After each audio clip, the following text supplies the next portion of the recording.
What's up, everyone? This is Isaac with Hunger Smash Fitness coming to you once again with my highly esteemed co-host John over at My Block Strongest Man.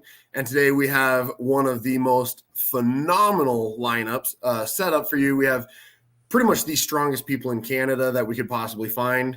So we have the world-renowned JF Caron, Maxime Boudreault, and Sam Belliveau. Belliveau. Okay.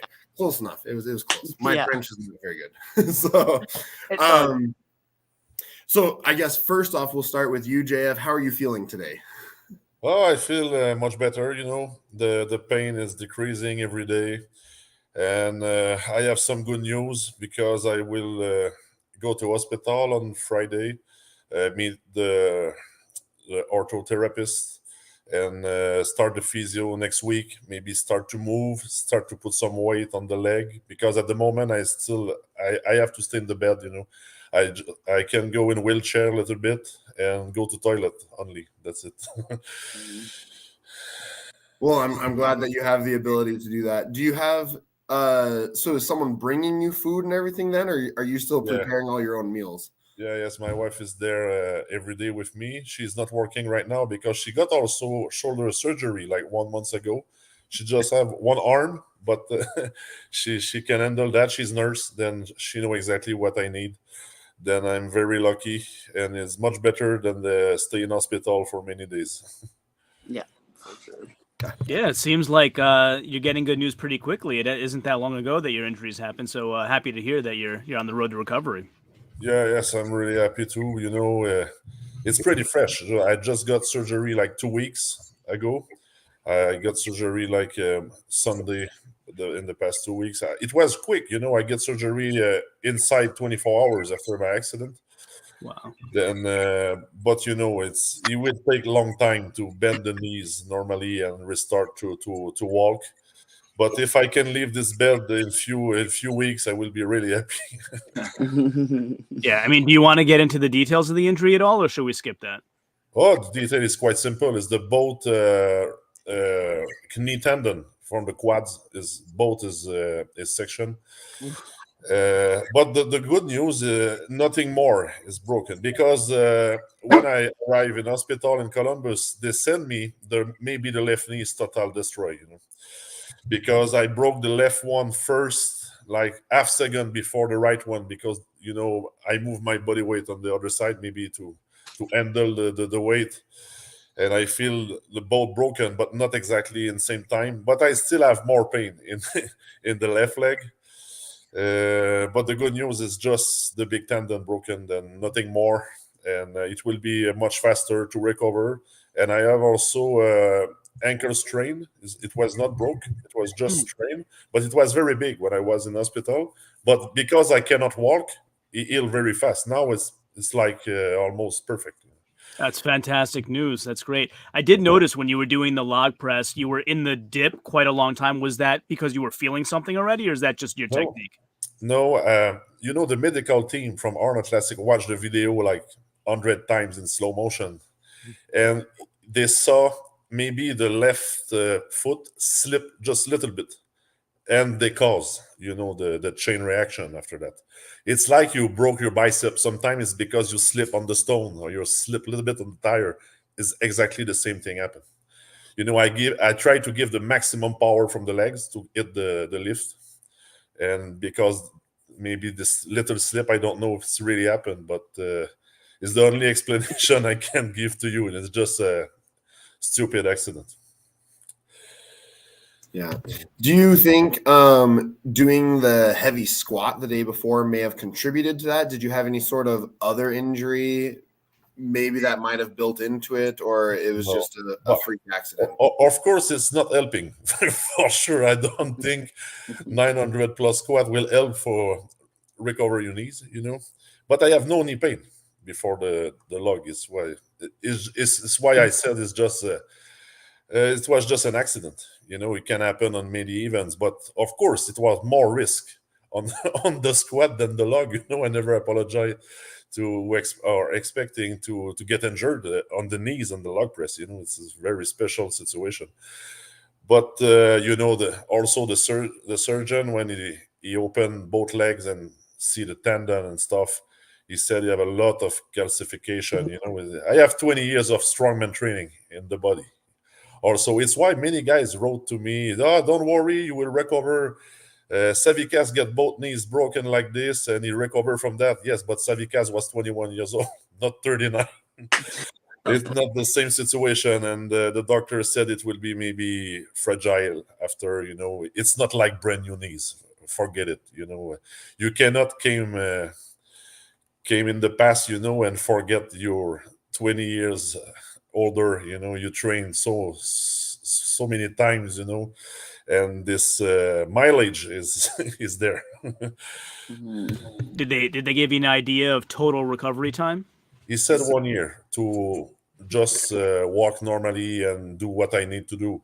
I is not talking about doing strongman competition. You know, we'll see what happens after that. But it's need 1 year. But the good news, when you have both legs, it will be recovered exactly same, because when you broke just one, you compensate a lot with the other legs.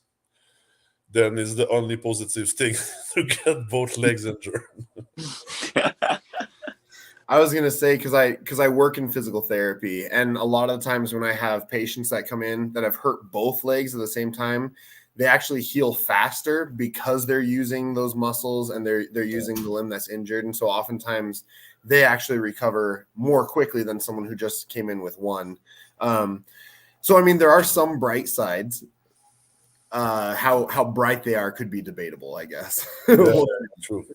But you know, I have to deal with that. You know, it's a part of the sport. You know, I was really lucky until this moment because I got some muscle tear in the past, but never a serious injury.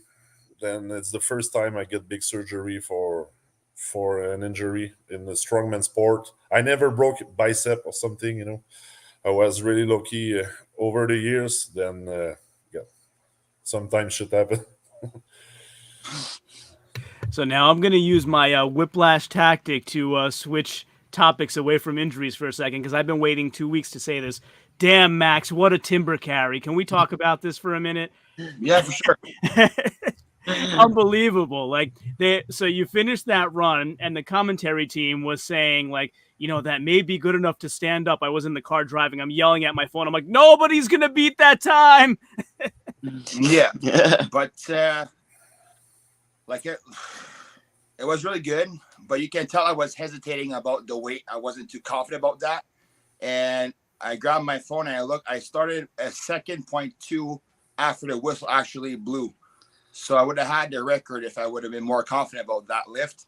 But I'm not too worried. It was just so funny because I asked JF like a few months ago how does the ramp feel? Like, oh, don't worry. If you have a strong grip, you'll be fine. But holy fuck, when I hit that ramp that fast, my knees, man, went forward. I'm like, okay, fuck it. I need to go. I was screaming at my phone because, like, I predicted you to win that event. So when you were doing so well, I'm like, yes, go. But yeah, I noticed the same thing. And like by the eye, like it looked like about a second to me. Like if you watch Martins Litsi's do it, for example, he gives a nod to the judge blows the whistle, he goes right away. So if you have like a back and forth pattern like that, then you can have the reaction time you need. But like with you, it looked like about a second to me. And I mentioned on my channel, like he would have been flirting with that record. Yeah. But it's okay. I'll get it next year. Absolutely. And I'll predict you to win again. Fantastic. And Sam, congratulations to you too, going in and winning. I got to say, I was actually surprised you're not a pro already. I am a heavyweight pro, so now I'm middleweight and heavyweight. Yes. Oh, okay, cool. Yeah, I didn't realize that it was that you had to get it in different weight classes. Yeah. So now I'm able to next year the Arnold Pro show, and then I get to compete with some heavy or middleweight pro women's now. Yeah, that'll be awesome. Yeah, we got to get a show where like you and Erin Murray, for example, can go head to head. That would be fun. Maybe OSG or something. Yeah, an OSG for sure. Mm-hmm. Yeah, that'll be fun. What was your favorite event? Honestly, I worked so hard on my squat after my injury last year. So I think just being able to go to the show and do exactly what I needed to do and take the win on that event was a huge win for me. I actually ended up tying for first, my 15 rep. I was just at the lockout there, and then he blew the whistle, and I drove my hips forward. So, but I was really happy. I mean, I started with TRX squat back in April, and I built myself up to a 335 squat for 15 reps. So I was really happy about that. And I think squat was a huge accomplishment for me, and that kind of just solidate that I had win the contest. I didn't have to do one stone, so I was pretty happy about that. Yeah, that's a lot of reps. Wow. 14 reps is quite a lot of reps. I actually had a lot of fun watching you both doing the record breakers as well with the weight over bar. Tell me how that went. It's really different. And I guess I competed for the t-shirt, you know. It's a nice red shirt. No.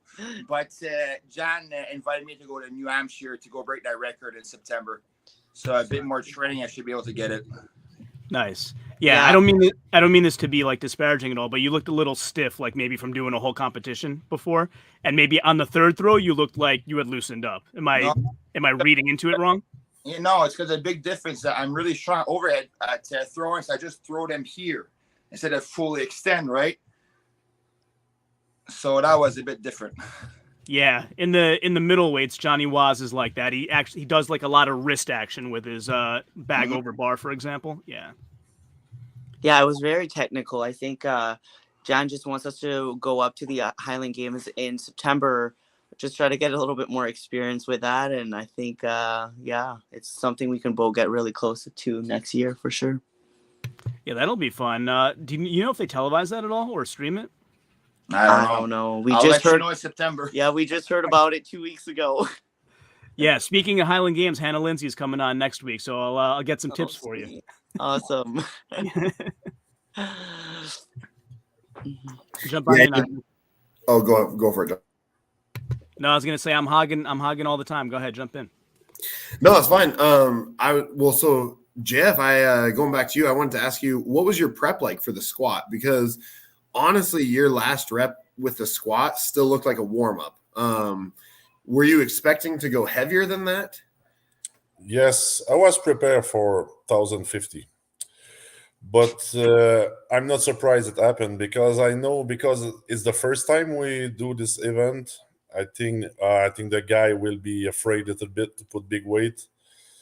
And I did maybe a little mistake to putting this weight for opening because I wait over an hour after my last warm-up because, okay, you have to go. He said to me, you have to go, example, after 4 guys. Okay. But maybe not. It's what it happened. And the guys never put enough weight to jump the bar, you know. And I think it was very long too. It takes more than 3 hours to do the squat completely. If you do it again in future, you must do in powerlifting style. It will be a lot quicker. Because with the rising bar system, you cannot prepare in advance because sometimes the order change at the last minute because somebody put a weight between 2 guys, you know. Then you have to wait and prepare, and it's much too long. And I think, okay, it was a good show. I think that the people like because they never see that even in the past, but it was very long. It was too long, in my opinion. Yeah, I have in my notes there were 21 attempts before your first attempt. Yeah. And, but the preparation was quite simple because I did a lot of powerlifting meet in the past. But I talk before 2010, you know, it was a long time ago. But, you know, it take me just 2 training to put the suit, you know, and feel the reps one more time. And I feel very comfortable with that. When you learn, it's like bicycle. You know, you learn in the past, it was exactly the same. But, you know, I can squat this weight without suit. Then I was not nervous about that. Then just lift, it was easy. And just for the last one, I asked to Simon, okay, put the knee wrap like real competition, like powerlifting, very tight. And I have 100 pounds more in the tank, I think. Nice. But the most important is I want to win this event, and no doubt I win that easy. It was the most important for me. But the most important will be maybe finish the contest, but it's not happening. Yeah, we'll see what the future holds there. Hopefully all good things. The other thing I was wondering is that sometimes, you know, Instagram and competition doesn't quite match, but Rob Kearney did really well in the squad, just like Instagram. What did you think of his performance? Yeah, but I was not surprised. I was in Brazil with Rob. I train with Rob in the gym, and he have good powerlifting coach. He have also very good leverage. He's shorter a little bit. He used the suit really good, and he's not. I think he's the only guy he put big weight in training. He go at 950 in training because many guys have 3 good attempts and they just stop. I think Bobby have more in the tank. I think Martins have also more in the tank. But the guy was not just good prepared for a real powerlifting meet. But I think if we do that again next year or in the future or in another competition with the same setup, we can lift more, a lot more. Many guys can squat over 1,000 pounds, but you have to try the setup too. We don't have the same setup in the warm-up too. It was just like this, the monolift pin in a cage from Rogue, and no bounce, and it was totally different. Then you have to try on your first attempt what's the feeling with the monolift and the pads. The pads is the biggest difference, but when you can use the pads, it's much easier. I was going to ask too, did they have another, I forget what the bar was called, the double whatever, but did they have one of those for you to warm up on as well, or were you warming up on a straight bar? No, it was the same. It was the same bar. Yeah, but the bar changed nothing. The bar is just easier because this bar cannot roll in your neck. Then it's just easier. But the most important is if we can try the pads in the warm-up, I think everybody can start with bigger weight. Yeah. But it was long enough, to warm up because, you have Tom Stoltman at 6'9" and Rob Kearney at 5'10". And you cannot change the height. Imagine with the pad and the stuff, it was too long. We don't start on time on that even because the warm-up was very much too long. Yeah. And it's why you have to go. Let's go. We have to start. We have a schedule, and people wait for the guys lifting.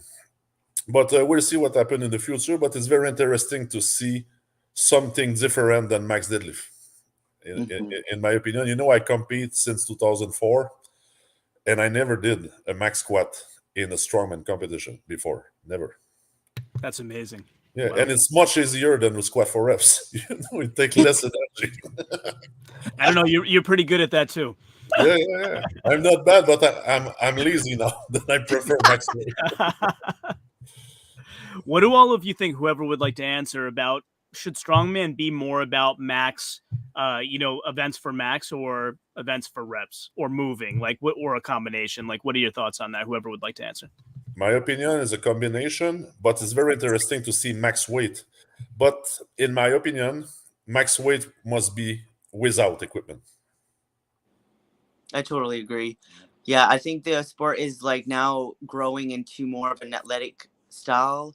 We're seeing people being able to move a bit better, faster. So we kind of want to still keep those athletes in and still motivated to do strongman, but we still need to see some max lifts. I think seeing that 800-pound deadlift at the Arnold's for the pro women's was just insane, and those are things that we need to keep seeing, especially for the female side of things. And that's what will keep the sport growing. But yeah, and I think no suits, just raw. Max, what do you think? No, I totally agree. And for max lift, it's based more. It would look more like powerlifting and Olympic lifting, right? There's a reason why we're strongman. That's the hardest sport because we have so many events. And that's the fun thing about it. And then as soon as you have one hold, you're not a great athlete. That's why the one with less holes is the more successful. And that's the beauty about strongman. For deadlift, you need to be ready for reps, for max, for whatever it comes to you. And that's the fun part about the sport. Mm-hmm. Well said. Mm-hmm. Just one thing. I receive a lot of message from elite powerlifter after the squat event, and they show me a lot of respect, because we are not specialized on that type of lift, but the guy says, "Shit, it's very surprising. You're really strong, on that type of lift." And I think for the future it will be good, and maybe if it can interest few powerlifter to try the sport, it Yeah. will be good because I know many guy in powerlifting with very good potential in strongman too, but it takes years to learn. Yeah. It's the problem. It's quite simple to do powerlifting. Mm. Quite simple. It's a kind of you have to lift bigger weights. It's different sport, but I like both. But I think the heavyweight powerlifter now are very strong, and few of them are also good athletes, very good athletes. Yeah.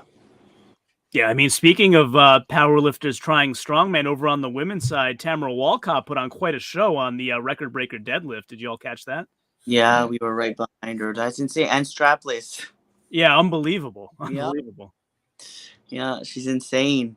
Yeah, the sport, especially on the women's side, is just growing like crazy. Yeah, I guess she was saying like they're not allowed to use straps, so she's just doing it the way she's used to. No, yeah, powerlifting, you can't use straps, so right? Yeah. Okay. Yeah. Yeah, you're right. Yeah, that was amazing. Yeah. Yeah, what was it? 636, I think it was. Yeah. Something like that. Yeah. Yeah. Amazing. But the other thing I was wondering about squats, and this is just a dumb novice question, but how do they measure where the pad should be based on your height? Like, do you literally sit there in a 90-degree squatted position while they stick pads under you? How do they figure it out? The day before, everybody goes. Everybody have, example, 300 pounds, and you have to do some reps and adjust every athlete. And it's also very important because the referee take also notes about your positioning. How your feet are placed, how you put your bar in the neck, because it's easy to cheat in squat, Okay. But we are also get a warning from the head referee. It was Carl Gillingham and his brother Brad Gillingham. They are very experienced, they make many competition in the past. And if you try to cheat, it will be a no lift. Yeah. Then you have to follow the rules. And it's quite simple. In my opinion, it's easier to do the example more fair for everybody with that lift. Everybody have good depth, in my opinion. Also, nobody try to cheat really. And, it was also because we need something different. It's not a squat like powerlifting. It is a strongman contest, and Rogue want to put something different. It's why they put the pads and adjust everyone and stuff like that. But I find the idea very good, and at the end, the result was also good. I think many guys squat more than what they think at the start, and everybody was pleased about the events. And I think we will see more of that in the future, and maybe in World Strongest Man and other competition too. Because they make it a lot in the past. You remember in the 80s, they put max squat and stuff, and it's one event everybody remember. Mm-hmm. It was very funny to watch and very impressive because it's very big weight.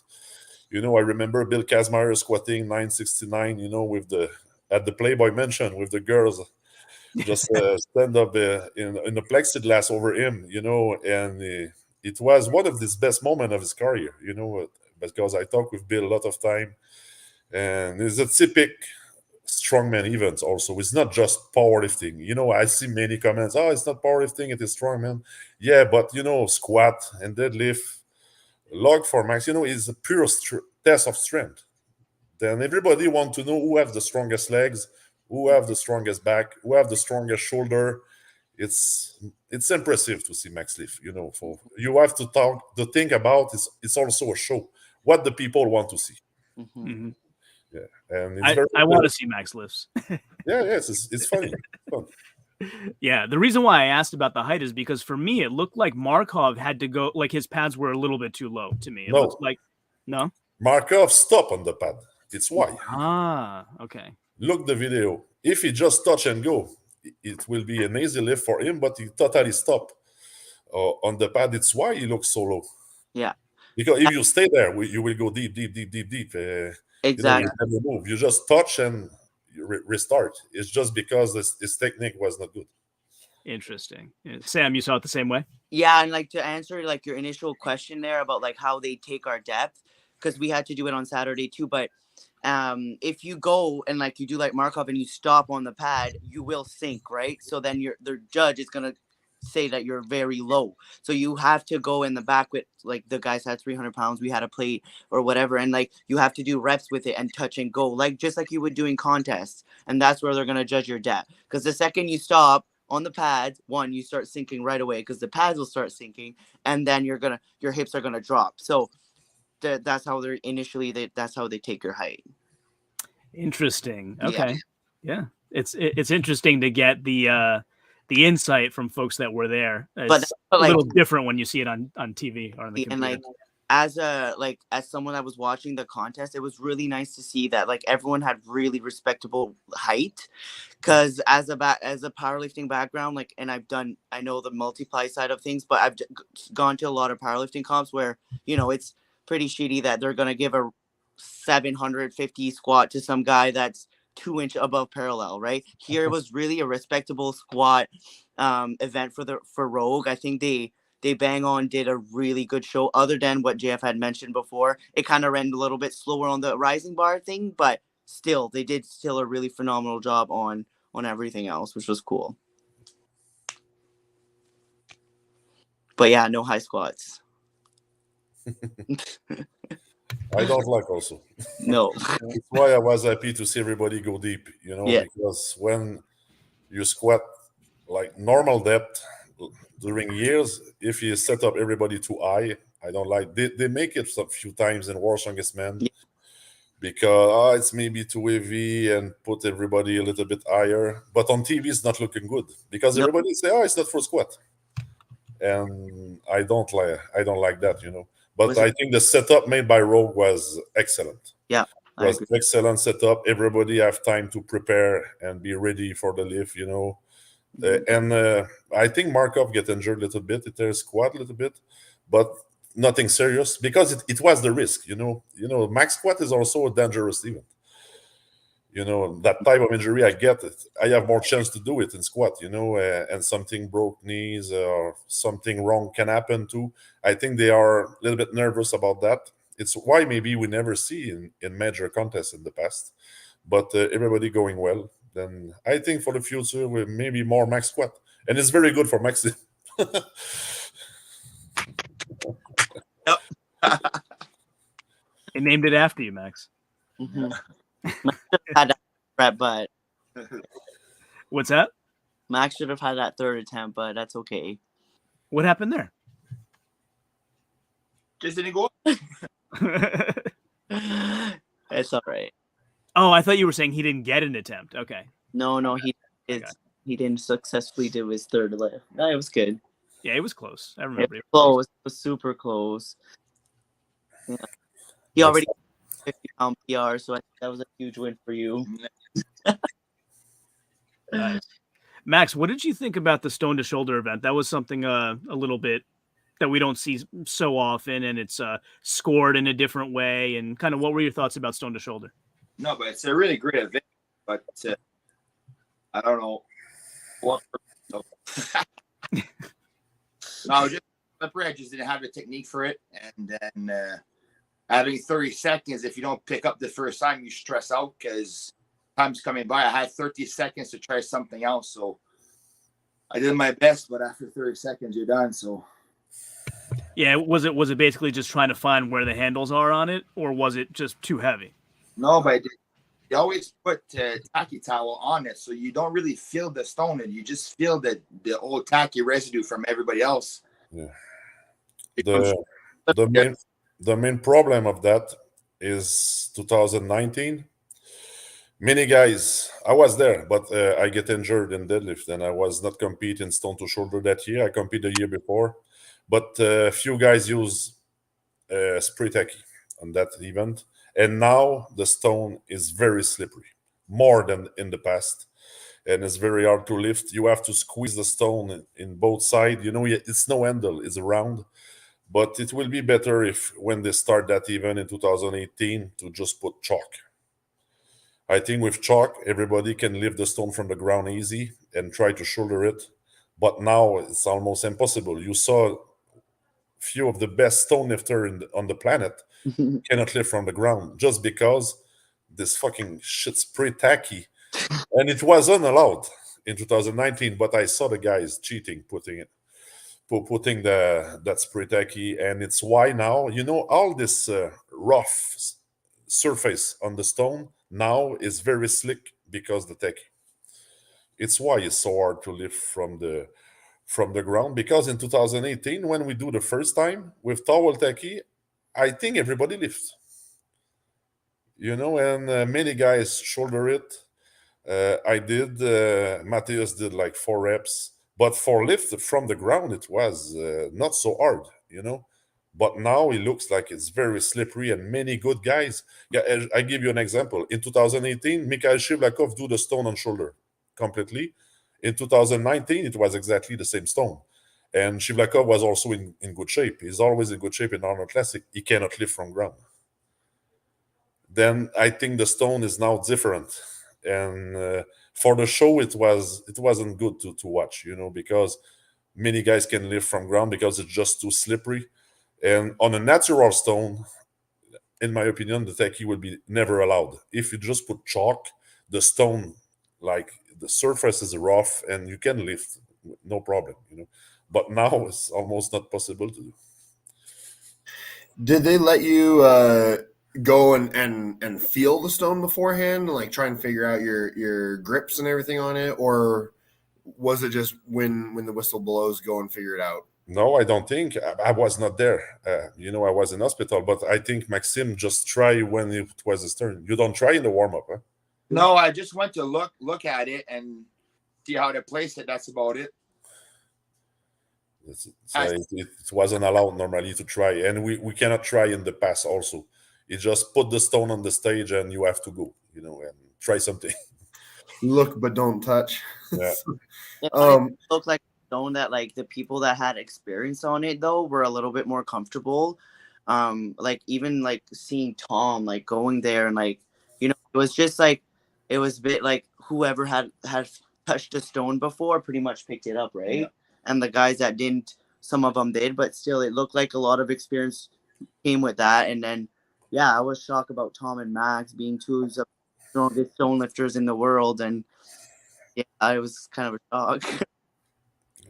I was going to ask too, what do you do to warm up for that? Because like with natural stones, I mean, all my natural stones I've played with are all different.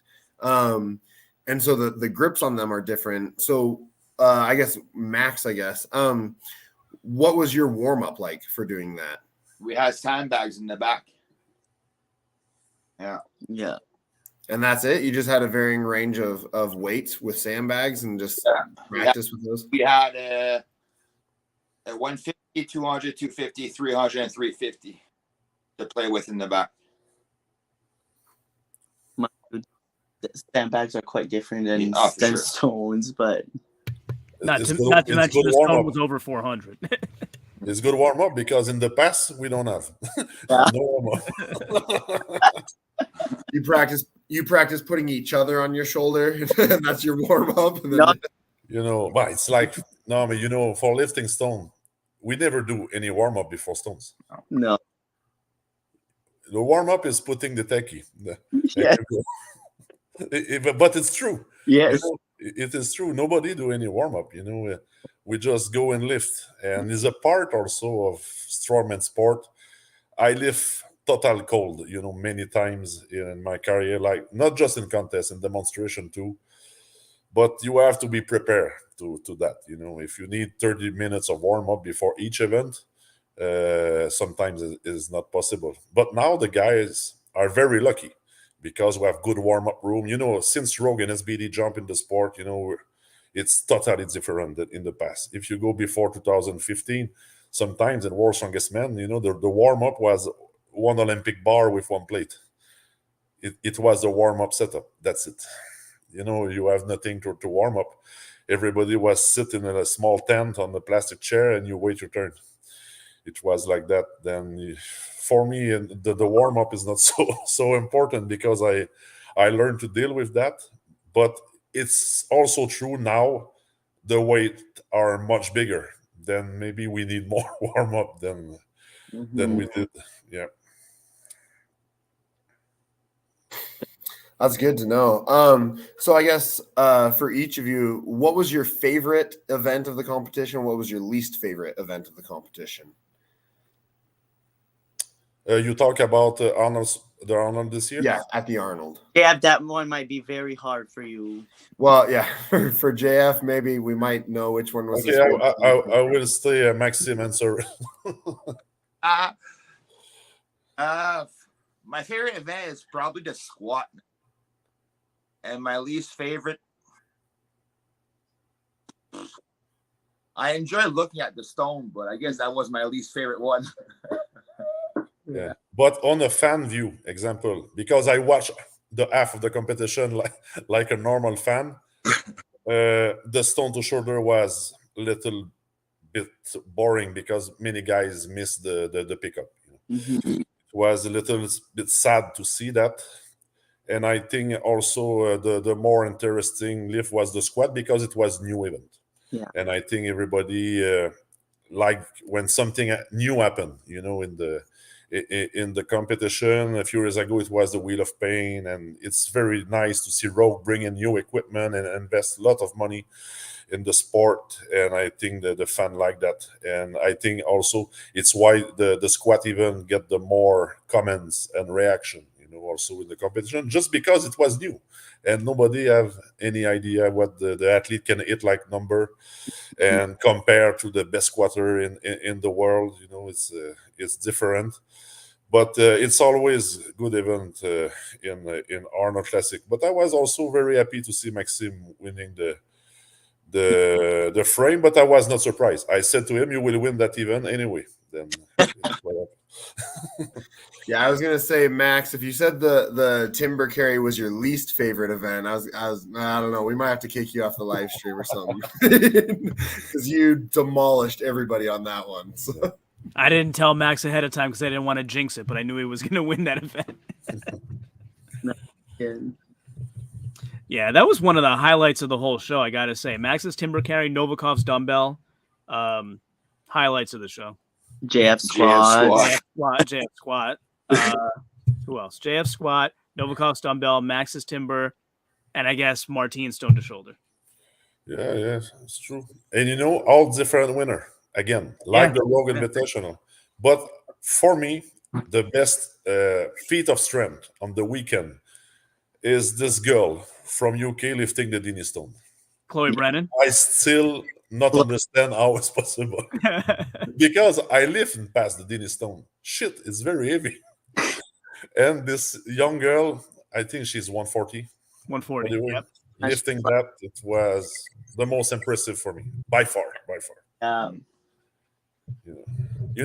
strongmen, at least few strongmen in Arnold Classic cannot lift the stone. Trust me. Yeah. Yeah, I would love to try to lift the Dini stones sometimes, and then I saw her do it, and I was like, oh, okay. Now I feel like now I need to go and try it sometime because if she can do it, I should be able to. But it's still very hard. It's very hard.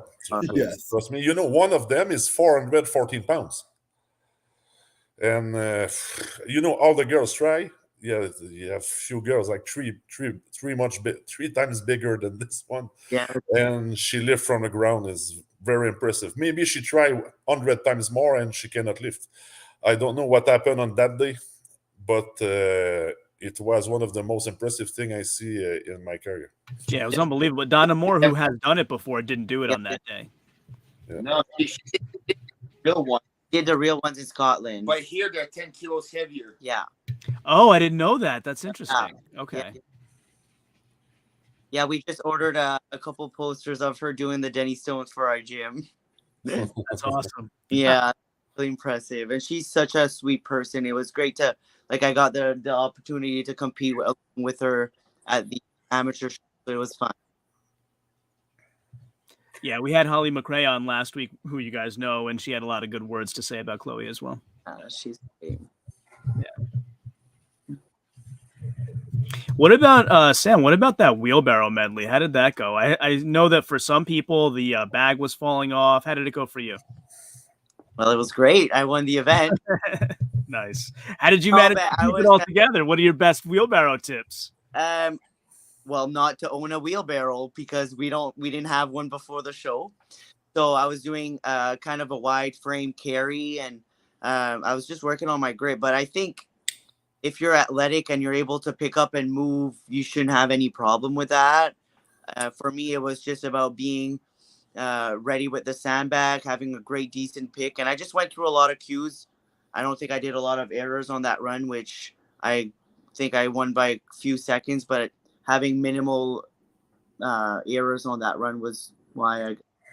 But it was fun. And then you place the sandbag properly on the wheelbarrow, where people were so excited just dropping the sandbag and going to the wheelbarrow right away, but they were just leaving the sandbag right on the edge. So there was.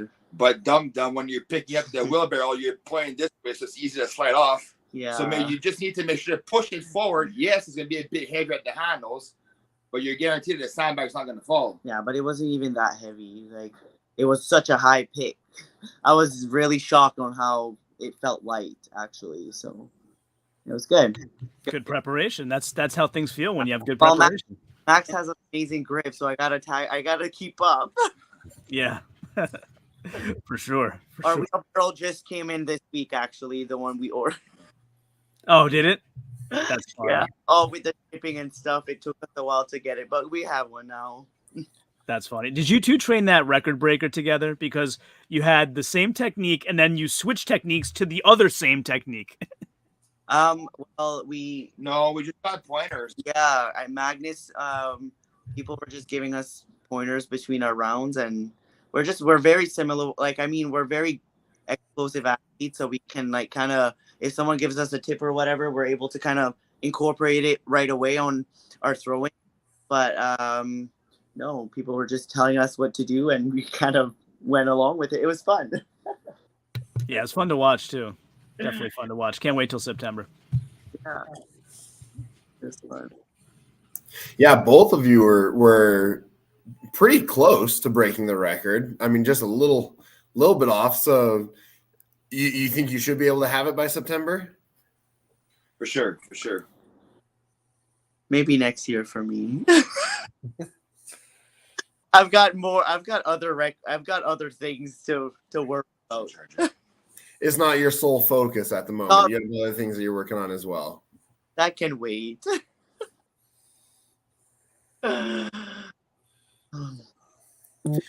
So, Sam, because you won pretty much every event, right? Of the first 4 events. I got first out of 6 events. Okay. So, what was your training like building up to that? Because, I mean, that's pretty dominant to be able to win the majority of them.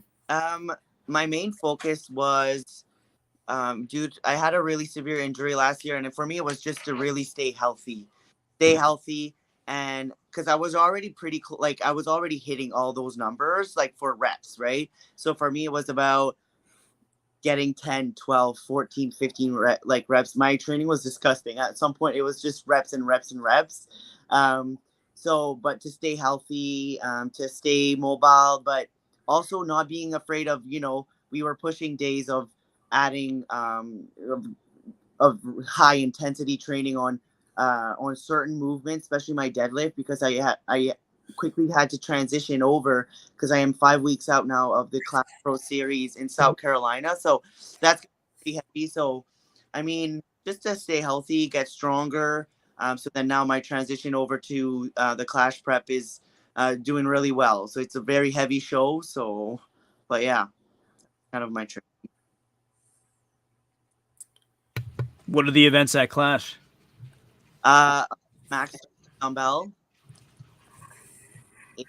50 yoke, 450 deadlift, a 300 Husafel for distance, and a keg toss medley with a 5 implement medley.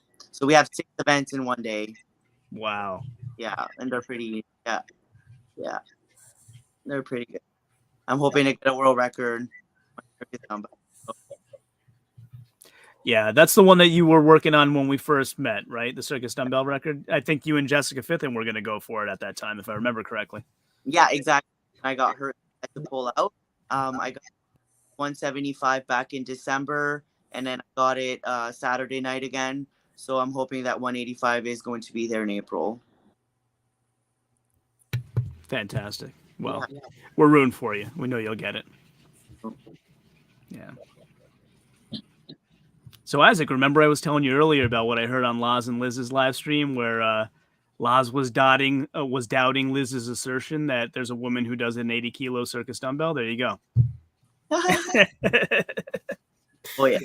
I think it's going to be more common soon, though, as the strong woman sport continues to grow and more women are progressing and getting stronger, and like that avenue of strength is more available.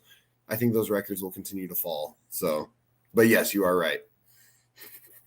Yeah.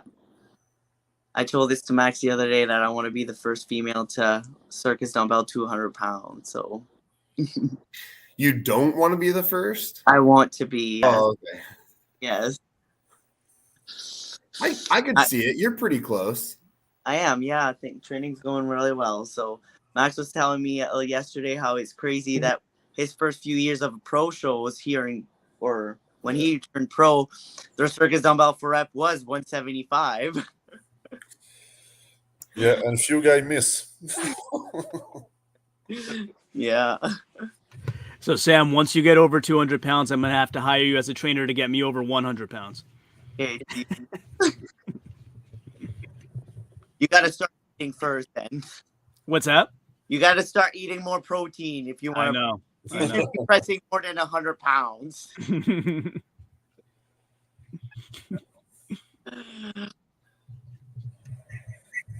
So JF, are you thinking about, while you're recovering, doing any like commentary stuff or like being involved in ways other than physical ways? Oh, I still don't know. I'm not sure I would be like commentating, because English is not my first language.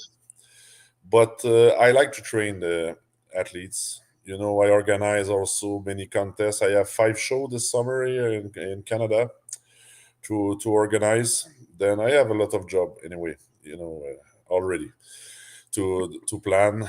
I give also some conference for company. I have many book for the summer too. Then I have job already. Then the first part is start to walk.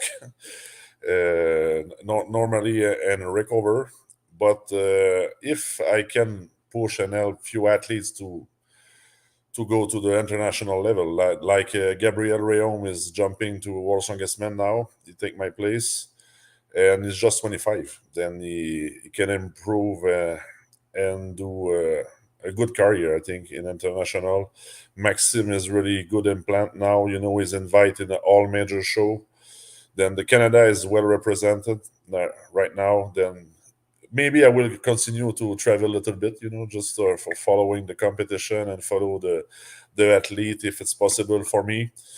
But anyway, if I cannot restart and compete again, I have a long and big career, and I'm proud of that and happy too. I have a lot of fun, over the years. Then it's not so bad, to finish now. I compete since 2004 already. Then, on my point of view, not so many guys compete a long time like that. Just Brian Shaw now will compete again in World Strongest Man. And okay, Mark Felix, but Mark Felix is not human. He's a different guy. We continue again. I was just gonna say, you can't leave Mark Felix out, because I mean he's been competing. Well, he's been strong since before I was born. So yeah, I think he will never stop. He will never retire. Yes, but just Brian's leaving from the first guy. When I start to compete with. Then it's not that bad for me, and I don't want to like try, because if I injure more again, it will be hard to recover. It's what the doctor said. But first, I will try my best to recover fast. If I just can train like normally, because I like training. The training is a passion for me. I want to restart training soon and run my gym normally, But I have many plans for future. Then it's not bad, but of course it will take long time, and I need a lot of physio and stuff. And also Martin's helped me. He keep me in touch with his doctor for the stem cell treatment, and I will try all it's possible, to recover from that. But I'm not sure it will be possible again to compete. But if it is, maybe I have something more to give. But we'll see. Mhm. And JF, what's your prediction for who's going to win World's Strongest Man this year? We don't know the events. I think about two different scenarios. World's Strongest Man. I think they will put good events for Tom in final. Maybe new stuff. I think maybe some kind of power stairs or fingers. Different events. Maybe this year. And Tom is tall guy, is better like that. But if you ask me today, if you don't know the events, I think Lichis is the best athlete right now in the world. Because it's the more complete. You can put any events, it will be good. It's why I say that today. It's my prediction. But Tom proved is very dangerous last year, with good events for him. But he's not able to adapt himself like Martins can do. He have not the same experience, but I think it will be maybe last World's Strongest Man for Martins. And I think for me, he's the favorite with the unknown event. We know nothing at the moment. Maybe my opinion will change when we know that. And maybe max squat is also possible in the World's Strongest Man because they know the guys are prepared already. Last year it was deadlift for reps. 2020 it was deadlift max. Now it's squat time. And maybe max squat is possible too in World's Strongest Man. It's what I thought. I don't know, but very good lineup this year. He missed few guys like Richardson is again injured, and many guys is dangerous. It's like it was very hard to predict what will happen in the Arnold Classic because I think in the 10 guys there, 6 or 5 can win the contest. It's very very close between the athlete, and you see that also last year. It's never finished until the stones. The result move very very fast, and at the last minute Maxime get third place. At his big surprise. You never know what can happen. It can do also the same thing for the first place. But I think at the moment, Martins win the Rogue, win the Arnolds, and I never see him bad in competition. He's always good, and he's good in almost every single event. No weak points. It's why I think it will be a really hard task for Tom this year to keep his title. He have to train really hard, I think. But he's also a very talented guy. Big genetics. He's very strong. But Lichis was not there last year. And Mateus also. Okay, Mateus is maybe not in the best shape of his life, but he's always dangerous anyway. It will be interesting what will happen this year. I will watch with a lot of interest. Max, what do you think your chances are of making the podium again? He always have. I make the final. I'll be on the podium for sure. I'm really doing well on my deadlift and yoke right now, and those are the only 2 weaknesses that I have. And if, like JF, it's a spot in the finals, well, that will be fun. Yeah, it's much better, and it's what I said to Maxime also in Arnold Classic. Now at the level he have always a chance to make the podium, always. Because he have the power to make the podium, and a lot of guys also have. And you never know if just somebody do little mistakes, somebody do something. But when you can prepare yourself for a contest and you always have a chance to make the podium, is much more interesting. And I'm sure Maxime can do again this year. He do last year. And last year, it was his first final. And he wasn't.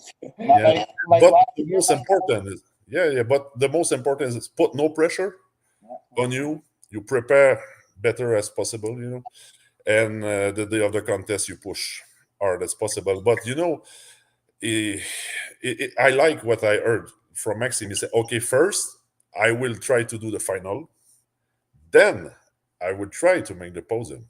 It's easy to say, oh, we'll finish first. And many guys talk a lot, But first, make the final. It's not so easy. Yeah, no. I think that's what caught Max off guard last year, because he was like, after we were going into the finals, and he was like, what's going on? Like, he didn't feel like he wanted to, no, sorry. After day one of the finals, Max was third, and he starts laughing, and he's like, wow, like, I'm third place right now. Can we stop the show? Can the hurricane hit right now? He said. And then, I think that's what caught him off guard. Was he was only envisioning the finals, right? And then he was on the podium, which was crazy. Yeah. It was a very good moment. That's well deserved. I mean, you went away for a year to make your Atlas Stone one of the best in the world, and you came back and showed the world how good you had gotten at it. It's well deserved. Yeah. And JF, while you're here, I wanted to ask you, and you don't have to answer if you don't want to, but do you see there being a set of events or something that would favor Brian enough for Brian to win his 5th title, or do you think that is feasible at this time? And you don't have to answer that question if you don't want to. Yes, example, if I organize the show, it's possible to favor Brian, maybe. But anyway, Brian is always in the mix, is always very complete, and the choice of the event will change almost nothing for a guy like Brian Shaw or Thor in his prime or Savika, because they are good in all. But I think now Brian don't have the exactly same power than he got in the past. Example, the deadlift was not at the same point. If it is squat this year, it's maybe not the best event also, but it's just one event. Then I think it's possible too, because, he gets second last year. He gets second also in Short Classic, and Short Classic was a much harder competition, in my opinion, because it was 8 events and heavier events too. Then he's always in contention to get this chance to win, But with the kind of shape Martin have now, it will be hard to beat, in my opinion. It will be really, really hard to beat. Martins show a lot of video and training. Sometimes is not looking so good, Mm-hmm. But when it's competition time, he's not the same guy. But it's now everybody's too much stronger, and it's hard to choose few events to make an advantage to someone. You can think it will help this guy, but it will help another guy too. Then it's hard, because I have many names in my head for podium, and we still don't know the events there. But everybody is so close between, because the biggest difference, if you go back 10 years ago, you have top athlete, like you have Brian and Zidronas and the other guys. Okay, and the position 3, 4 to 10 is also a big difference. But now everybody can have the chance to come first or second at this level, and I think it's why we have many new champion every year. Different guys win. It's different guys a lot of time, and it's good for the sport, because it's a lot more entertaining to watch. Because in the past I compete long time with Savikas, and everybody fight for second place, all the time. But now it's different situation, because everybody is much, much better, and everybody have a chance. You don't know what happened in the strongman contest, but Just one little mistake, somebody slip, and you can win the title. It's always possible. Then it's why I said a lot of time to Maxime. Now, when you prepare and you go to compete, you have to think about that. You have a chance to win in each contest. Then you prepare for that, and you have to get this minding in your brain too. But you don't need to put pressure on you. I think if you put too much pressure, okay, I had to win, I need to win. Sometimes it's not the best result at the end, in my opinion. I always like be the dark horse or the forget man. And example, Maxime was good example last year. Nobody wait him on the podium. He just make the job and get their place. Yeah. And nobody expect that before the competition. But he was quiet guy. He make the job and one event at the time, and still we have fun during doing this event. Is the most important at the end. Yeah. Max, you have some fond memories from World's Strongest Man last year that you'd like to share, since we're on the topic? Well, I was like I said, both finals, and after that, it was just a bonus just to be there. It's almost like I made the dream come true. And then, I was thinking, maybe I can beat 3 guys, but no, I finished top 3. So I never believed in myself like that, but now I actually do. So this year's gonna be a lot more dangerous. I've been focusing a lot more, being more serious about this. But like JF said, I'm just going there to have fun. But the best moment for last year for me was seeing JF get off his chair after my son around limping to the table to see Trey's tie versus his, and he turned around. He's like, "You're in 3rd place, Max," and he's just limping towards you. Like, holy shit, I made it. Yeah. That's awesome. Yeah. And so for this year, they've only announced 29, right? There's still one more to announce, isn't there? So any guesses on or suspicions on who it might be? No, and it doesn't matter. No, I don't know. Good answer, man. Good answer. Yeah. I don't know. I don't see anybody from Africa. Maybe you will invite Van der Linde again or one more guys. I don't know who is active now in Africa. I think they need somebody. I don't think BB want to compete in World's Strongest Man too. He specializes in overhead only now. But it will be interesting to see him competing in World's Strongest Man with good preparation. He can be good. Yeah. He can be good, but I don't think he's interested by this competition. But a lot of people ask me, why not 20, 25, 30? It would change nothing. The same guy will win at the end. Yeah, I agree with that. Yeah, I mean, I think maybe they're looking at some of the contests that haven't happened yet, like Europe. So maybe Lalas, if he does well there. I don't know. Maybe you will invite somebody after Europe Strongest Man is very possible, and few guys will drop out also. True. And still you need a COVID test to enter in US. You need to have a reserve list now, because 5-6 guys cannot show up. At the end, you never know. In 2020 it was big problem because this one test positive. Fuck. Another one positive. But you need to replace because the show is in place. You need 25 athletes with 5 group of 5. You need the athletes. Then it's why I think you will invite maybe a few more guys like reserve from other countries. But the good thing, they chose many guys from different countries this year. I prefer that. Because I fight long time to get more spot for Canada, because you have all time 8 or 9 Americans and English athlete. And last year we are 2 Canadians there. We finished both top 5. And we still have just 2 spots. Yeah. Then it's why I asked for that. Then it's better result than the English people, but Tom win the contest, but the second spot at 7th place, I think.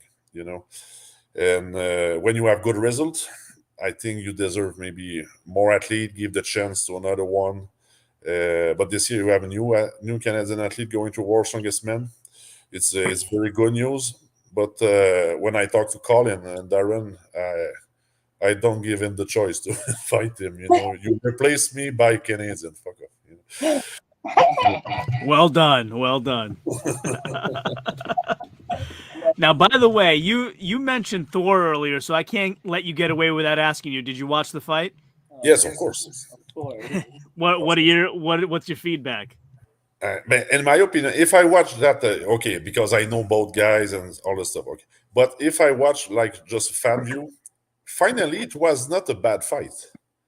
They entertained people during 6th round because I was thinking it would be maybe very quick, and or the guy was not good prepared. Okay, I think Eddie was not in the best condition. He looked exhausting after 3 rounds, but he finished the fight. He fight until the end. But the final result was not bad. But I think it's maybe a good thing. They have 2 years to prepare finally, not one. I think it was a big disadvantage for Eddie. I think maybe last year, Eddie can beat Thor, but Thor get 1 more year to learn boxing. Yeah. And now he's not the same guy. He's much better, but he's still a beginner in that sport. But it was interesting to watch. And what I like the most is the guy show some kind of respect, at the end. Because, the bullying and all the shit, I don't like that. I'm not a guy like that. I have respect for both men. But when I watch this press conference, okay, I know you need a hype or something. But I don't find it so good for strongman sport to see that. But at the end, they shake their hands, say, well done. It's a good finish. It's a good finish. Anyway, somebody need to lose. You cannot come second in boxing. You lose or you win. Then at the end, you have to stop talking and, okay, I lose, you win. That's it. I was happy to see that at the end. And maybe stop the talk shitting on the social media now. It's enough. Yeah. Sam, Max, did you watch it? Yeah. Sure. Yeah. What did you think? Well, I don't really watch fighting sports or anything. That's the first time I actually watched boxing. But to be honest, I'm just happy that no one got hurt. Like, for real, like, it would have been a shit show. And if somebody would have hit, like, KO'd the other person, it would have been bad on their side. And I'm happy it's over. I'm happy that it's all settled. That was two long years of like JF said, like bullying back and forth and just like nonsense on social media. Like, we're happy we can go back to our normal life now and like no drama and whatever. But it was a long 2 years, and yeah. Yeah, I mean, unlike Max, I've been watching boxing all my life, and putting all the drama part of it aside, Thor was a really good boxer. Like, I would watch him not just as a strongman who boxes, but as a boxer. Like, for all the talk that Eddie said about he had secrets he was hiding behind closed doors, I think Thor was, because he looked way better than he did in any of his other 3 fights. Far more skilled. That's awesome. Good. Yeah. But I think it was easier because Eddie always tried the same movement. Then Thor have some experience with few exhibition, and he adapt his style very fast to what Eddie tried to do. Yeah. Then it wasn't so hard for him. I think I'm not a pro of boxing. I know nothing, but he try all the time the same move. But when you wait this move all the time, it's much easier. And I think Thor trained very seriously during 2 years or so and learned boxing, and he helped him a lot. And many people talk. This one will win. But maybe Eddie was at the start a better fighter, maybe by experience. But I never see Thor be shit in something. Then he have 2 years to learn. Then it was different result now, and I wasn't so surprised by what happened at the end, because 2 years you can learn a lot of stuff. Then because at the start he's supposed to have 1 year of training, but 2 is much more. Now he's not so beginner. He looked like, and the fitness, cardiovascular preparation was much, much better by Thor's side. He don't look so exhausted. Then I'm happy to see that. We try something new. And anyway, by the side, this fight brings some lights on the strongman sport, and more people know strongman because of that. Then it's just good for us on that point. Yeah, absolutely. He learned a lot in 2 years. I'll say that. Like the time where Eddie switched southpaw and Thor hit him with a 1-2 while he was switching. That's not a novice beginner move. Like he learned a lot in 2 years. Yeah, true. Yeah. Isaac, you got anything else before we wrap up and ask anybody what they would like to promote or the big things they have coming up? I did. Well, I guess two things. I was going to say, Max, I'm about your size. You have a couple pounds on me, so maybe we should do an exhibition fight next, and then go from there. No, I don't know. I always joke with Isaac because he's almost exactly the same size as Yanni Virtanen. I say they should fight. There you go. Yeah, because I'm 6'5" and about 300 pounds. So I think you have some weight on me, but and strength. I'll grant you that. But no, Jeff, I was going to ask you because you were talking about, the number of people at Worlds doesn't necessarily matter. Do you think it would be more beneficial to try to increase the competitor pools to have, 50 competitors or something like that?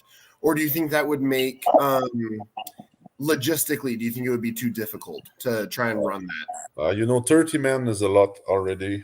And because if you put more guys, you need more reserve too. Then anyways, it's like I said, at the end, the result will be same, But in my opinion, the form, if you want to change a formula, maybe if you have to get the best show, because now at 30, the good thing, you give some chance to new athlete to try. And sometimes one of them or two of them can impress and enter the sport. The best example is Konstantin Janashia. He came for the first time 2016, finished fourth. It was wow. Where's this guy come from? But sometimes it's possible to happen. It's why they want to give the chance to new guys.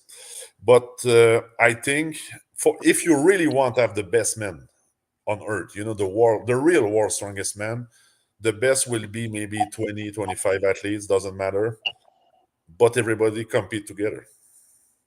Oh. Now it's big difference. So instead of doing separate heats, you mean do it just like with the finals, where just this one pool? Yes, of course. Example, you have 6 events in 8, 6, 7 final, and then 12 events. Everybody together, you count the points. At the end, you have the best athlete. And maybe it's not the same winner. Maybe you can do some shit in qualification, and finally in final you have good events, and you go and you win. But if you make a mistakes on a long lineup, like 20 athletes, you're fucked. Yeah. I mean, the downside is then it would turn into CrossFit, though, because then you have this huge gaggle of 100 people that are all competing at the same time. So yeah, but I mean, you put 20 guys. But Fortissimus was like that. It was 16 athletes. Shot Classic. Yeah, Shot Classic is same also. And it's why those contests are much harder to win. You must be consistent all the time. If you slip on one event, sorry, but it will be really hard to win. But with more events, you have more chance also to come back. If you hit a few good results, example, when you won an event, you won 20 points, you win 25 points, is the biggest difference. But in my opinion, at the end, if you do that, the real best athlete win, because you touch many events and it's a big lineup of guys. Then you deserve to get the name of the world's strongest man if you do that. But and it can change the result. But with the group system, you can put more athletes, and it will change. It will change nothing. And it's hard to find more than 25, 30 guys at this level. We are not so many in the world. Yeah. After top 20, you decrease. You start to decrease really fast. I would definitely agree with that. And I was going to say, because I think we kind of saw that at the Shaw Classic this year with Evan Singleton, because I think he won 3 events, and he did really poorly, or not really poorly, but he did not do very well in the other ones, and he finished, it was 5th or 6th overall or something like that. Yeah. So he didn't even make it to the podium, even though he won multiple events. And so, yeah, it's one of those things where with bigger groups, you can't have any weaknesses. You need to finish top 5 in every single event then. Yeah. No, it's different. And it's the problem for Evan because he's not the most complete guy, you know. He's still claiming he will win the world. He's very strong. But still never make the final, you know. I think he's one of the guys that if he had specific events, I think he could potentially win it because he's really good at about 5 things. So if you pick those 5 things, he might win it. But I think that's like that for most guys too. If you put, you know, a max squat and a max deadlift for JF, right? Like a few, like I think. Yeah, true. But Evans still have holes. He needs few years to improve. You know, deadlift squat is not enough high. You know, his deadlift without suit is like around 900 maybe. You know, at 900 in final, you finish in the bottom. You know, you're not a top 3. Then you lose points. Truck pull is also not good for him. You know, you have few events like this, but you need to work on the stones a lot because you want to fight to go to the final. You must be good in stones. You have a lot of good stone lifter, and I think it's a mistake that many guys don't do. They don't train enough stones. It was an advice I give to many guys. I give this advice to Maxime also a few years ago. You want to be in final, you want to perform there, you have to do stones every week, all year, and never stop. And he did, and it's worked for him, you know.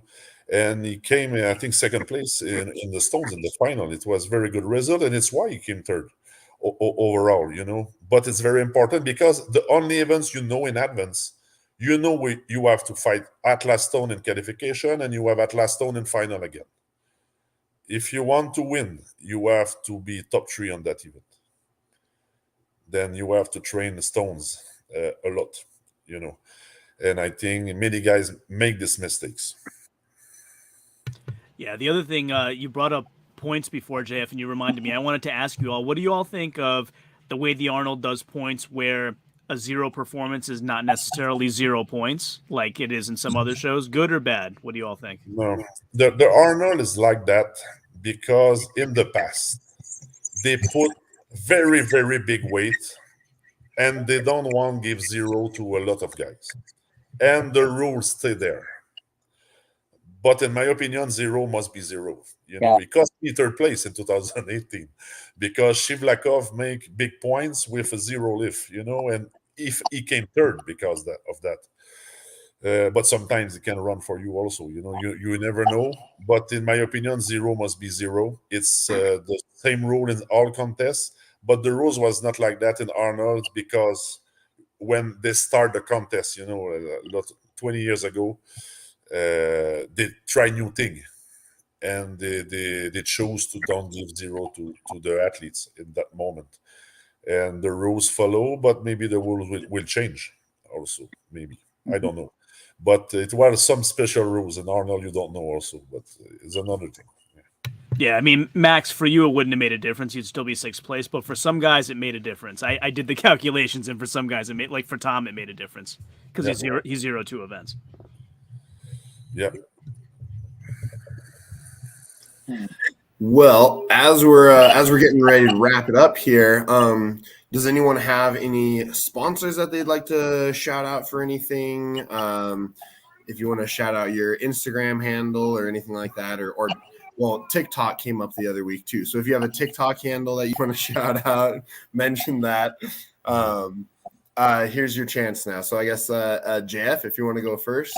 Yeah, well, people can follow me on my social media like always, but okay, I will not post a lot of things until a few weeks. I will start to walk first, maybe before putting some video or some amelioration, because now I pass all my day in the bed. It's just boring. But I just want to take maybe few seconds to just thanks the Arnold organization and Rogue Fitness to help me with after my accident. I was taken charge very fast at the hospital in Columbus. They also arranged the transportation to send me back home, and I really appreciate it. Then I want to thank you, all the team, and many of them continue to take some news of me. And of course, Jan Todd was there like a mother for me. She came to hospital every day. I think she was more nervous for me than me myself, when I go to surgery. But I remember when I came out from surgery, Jan was there with my friend Simon. I was very emotional when I see them. Yeah. Thank you. Yeah. So, Max or Sam, anything you want to shout out? Okay. Well, we're gonna start with just saying that. So on our way back from Columbus, Max and I were kind of throwing some ideas there, like on what to do to kind of show our appreciation for JF. I think over the last few years, well, he's been a great mentor for Max for years, but over the last few years, we've really got to know you, Jeff, and you've brought that extra kind of light to the strongman scene for us. And it was unfortunate to see what's happened to Columbus, so we organized a quick online event, which was called Live for JF, and we were happy to announce that we raised for JF $2,500. So we will be able to send that to JF tonight. We got to see some really interesting videos. It was fun to see everyone kind of jumping in with 3 lifts that JF had chosen himself. And it was great. Yesterday, Saturday night, we sat down and watched a bunch of videos, and it was fun. Yeah, we got 3 winners. One, the top guy is actually from Quebec, so I bet you that makes you kind of happy, Jeff. He's Kevin. So it was really fun to see everyone coming together to support JF. We got over almost $3,000 of sponsors. Every sponsor jumped in, for store credit, for donations to the winners, and it was just great to see everyone coming together. So hopefully this can kind of like lighten up your day a little bit, JF, and we really appreciate you. And I wish I was in Quebec right now giving you a big hug. Thank you very much. You're welcome. It's very appreciated. And I saw many videos of the people lifting because I was tagged sometime. Yes. And the story, and I think it's motivating the people to live and want to compete. But I receive also a lot of support from many people in the strongman community. It's just crazy, I receive like thousands of message, Instagram and Facebook, and me and Simon try to answer everybody, but we lose the file at one time because it was too much people writing me. It was crazy to see that, but it was big paid for me to see the appreciation of the fans and the other athletes too. And I will never forget that from all those people. And I really appreciate what you do also, Samantha and Maxime. I just can say thank you.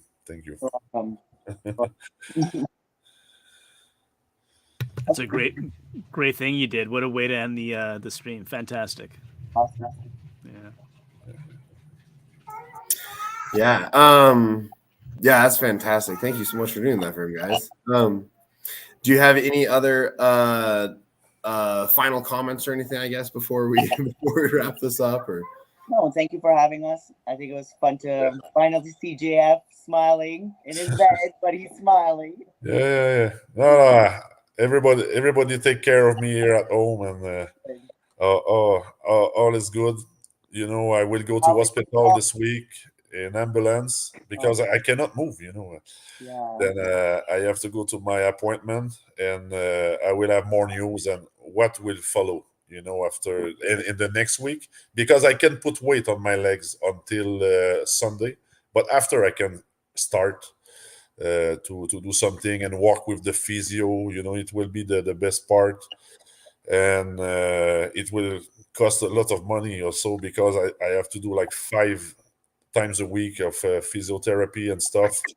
But I will do all as possible to recover the fastest as possible, and I will come back maybe. Good. Awesome. Yeah. I'll wait to We see you again. absolutely all wish you well and speedy recovery for sure. Yeah, thank you very much. I really appreciate your time also, and thank you for that tonight. Yes, absolutely. Yes, well, thank you so much for joining us today, and I really appreciate. I felt a little bit cautious reaching out to you, JF, just because I was like, I know, you're it's not necessarily the best timing, but I was really glad right when you replied and you seemed super excited about it, and so I was like, all right, I feel better about it now. So it's not a bad timing. I think I have more time now. yeah, well, there you go. But all right, well, thank you so much for Thanks for having us. Thanks. yeah, thank you so much for joining us today, and everyone just have a fantastic week. And as soon as you're done watching this video, head over to John's channel. He's always putting up fantastic content, so head over there, subscribe to his channel as well, and watch all of his videos. So all right, have a wonderful night. Thank you. Bye-bye. Thanks, everybody. Bye bye.